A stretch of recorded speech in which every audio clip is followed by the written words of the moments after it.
رائیونڈ میں تبلیغی جماعت کا عالمی اجتماع شروع ہو گیا، جہاں 10 لاکھ افراد کے قیام و طعام کے انتظامات مکمل ہیں۔ تبلیغی اکابرین رائیونڈ پنڈال پہنچ گئے۔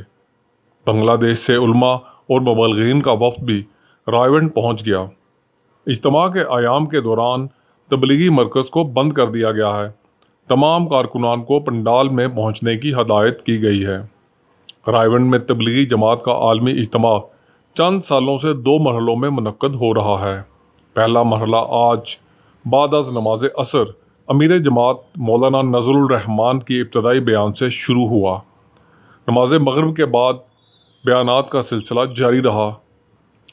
اجتماع گاہ جانے والے راستوں پر 150 سے زائد کلوز سرکٹ کیمرے نصب کر دیے گئے ہیں۔ غیر ملکی مہمانوں کے لیے حلقہ بیرون قائم کر دیا گیا ہے، جبکہ 10,000 سے زائد غیر ملکی مہمان پہنچ چکے ہیں اور اس سال 50,000 سے زائد غیر ملکی مہمانوں کی آمد متوقع ہے۔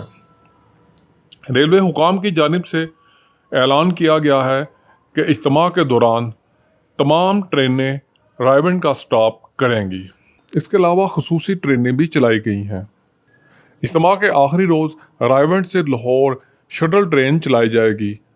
عالمی اجتماع کے پیش نظر محکمہ صحت نے منی ہسپتال قائم کر دیا ہے، جبکہ خصوصی ڈسپنسریاں بھی قائم کر دی گئی ہیں۔